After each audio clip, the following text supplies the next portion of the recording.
नमस्कार दोस्तों, स्वागत है आपका हमारे चैनल पर फिर से एक बार नई कहानी के साथ। तो चलिए बिना समय गंवाए कहानी को शुरू करते हैं। नमिता फटाफट अपना सामान पैक करने में लगी हुई थी। जब से पापा का कॉल आया है, बस उसे किसी भी तरह जल्दी से जल्दी मायके पहुंचना था।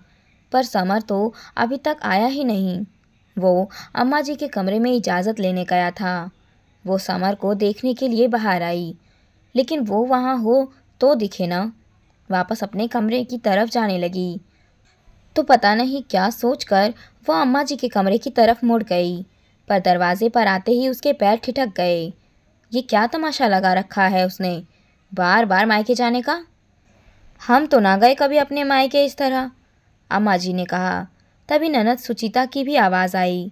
अरे, मायका तो माँ से होता है, अब माँ तो है नहीं उनकी, फिर वो वहाँ क्यों जा रही है। माँ के बिना मायके से क्या लगाव रखना।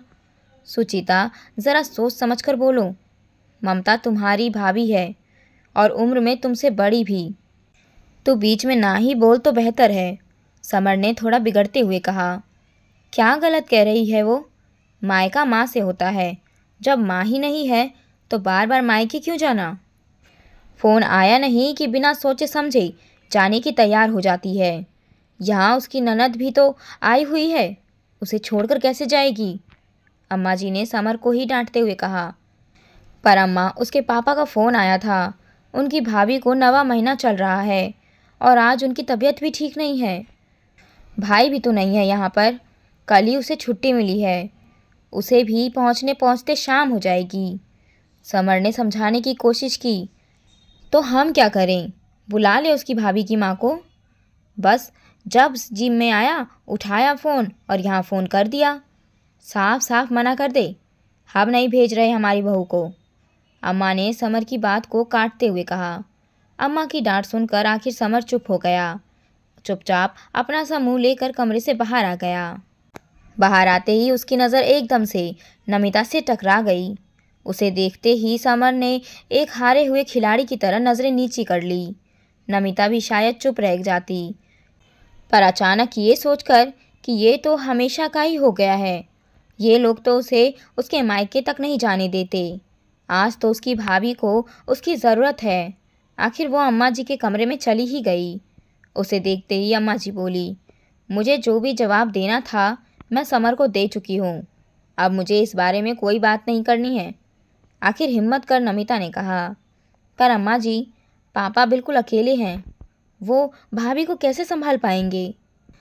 हाँ हाँ, तेरे मायके में तो सारे जापे तूने ही करवाए हैं, जो तेरे बगैर तो जैसे वहाँ तेरा भतीजा भतीजी बाहर ही नहीं आएगा। चुपचाप से घर का काम कर। अपने पापा को फ़ोन करके कह दे कि तेरी भाभी की मम्मी को बुला ले, अम्मा ने तंज कसते हुए कहा। पर भाभी की मम्मी की तबीयत ठीक कहाँ है, वो तो खुद बेड रेस्ट पर हैं, वो भला कैसे आएगी। नमिता ने नज़रें नीचे करते हुए कहा।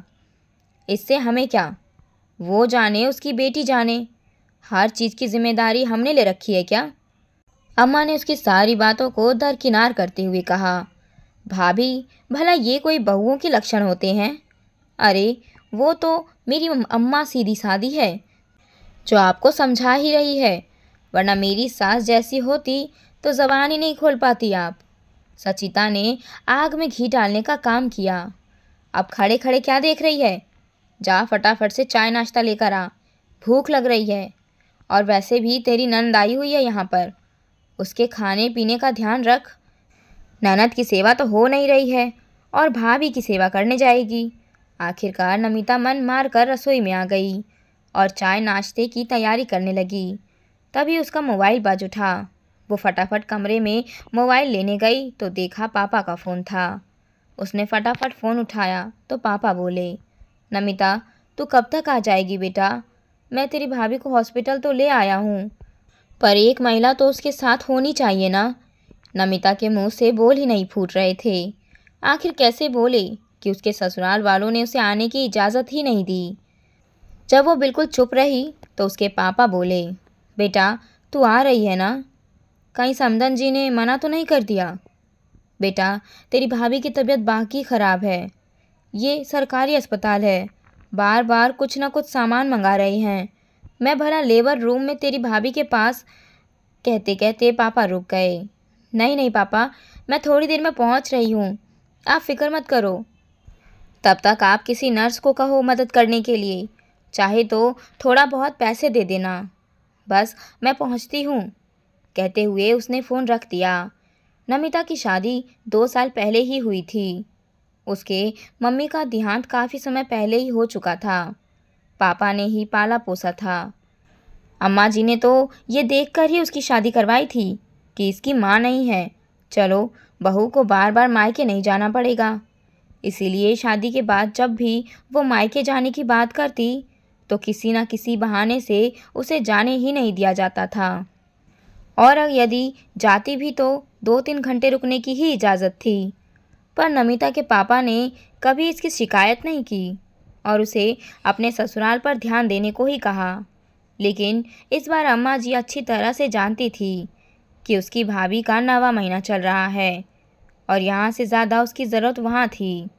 फिर भी पता नहीं क्यों सोचकर उन्होंने सुचिता को मायके बुला लिया। खैर, वो चाय नाश्ता लेकर अम्मा जी के पास गई और चाय नाश्ता वहाँ रख कर बोली, अम्मा जी, मैं अभी अपने मायके रवाना हो रही हूँ। पापा भाभी को लेकर अस्पताल पहुँच चुके हैं और वहाँ किसी न किसी महिला का साथ में होना बहुत ज़रूरी है। तुझे अभी तो मना किया था मैंने, फिर वही बात लेकर बैठ गई। ये मेरा घर है, यहाँ मेरी इजाज़त के बगैर तू घर के बाहर कदम नहीं रख सकती। तुझे दिख नहीं रहा कि मेरी बेटी भी यहाँ पे आई हुई है? अम्मा जी चिल्लाते हुए बोली, भाभी, आपको कितनी बार समझाया है, मायका सिर्फ माँ से होता है। अब आपकी माँ है नहीं, फिर क्या लेने के लिए जा रही हैं आप वहाँ पर? सुचिता बीच में बोली, क्या सचमुच मायका माँ से ही होता है, भाभी से नहीं होता? अगर ऐसा है तो फिर तो आपकी सारी जिम्मेदारी आपकी अम्मा की है, मेरी नहीं है। अब की बार नमिता ने सुचिता से कहा। उसकी बात सुनते ही अम्मा तिलमिला गई। तेरी हिम्मत कैसे हुई मेरी बेटी से इस तरह से बात करने की? ये इस घर की बेटी है, 10 बार आएगी, तू होती कौन है कहने वाली?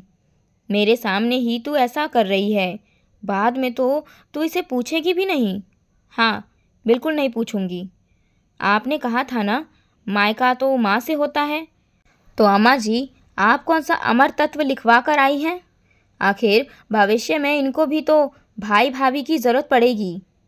जब आप मुझसे ये बात कह सकती हो तो फिर अपनी बेटी के मायके को हमेशा के लिए कैसे रख सकती हैं? नमिता अपने दिल की भड़ास निकालते हुए बोली। आखिर अम्मा जी समीर की तरफ देखकर बोली, अरे तू बैठे बैठे देख क्या रहा है? देख कैसी बातें कर रही है ये, पागल तो नहीं हो गई है ये? समझा इसे। तब समर बोला, आखिर उसने गलत क्या कहा अम्मा? आप जो बातें उस पर लागू करवा रही हो वही बातें तो भविष्य में सुचिता पर भी लागू करने वाली है। इतनी नफरत मत भरो बहू के मन में कि आने वाले वक्त में आपकी बेटी का मायका ही ख़त्म हो जाए। कहता हुआ समर भी अंदर चला गया। इधर अम्मा और सुचिता एक दूसरे की शक्ल देखते रह गए। थोड़ी देर बाद नमिता और समर दोनों अस्पताल रवाना हो गए, लेकिन इस बार अम्मा उन्हें रोक नहीं पाई।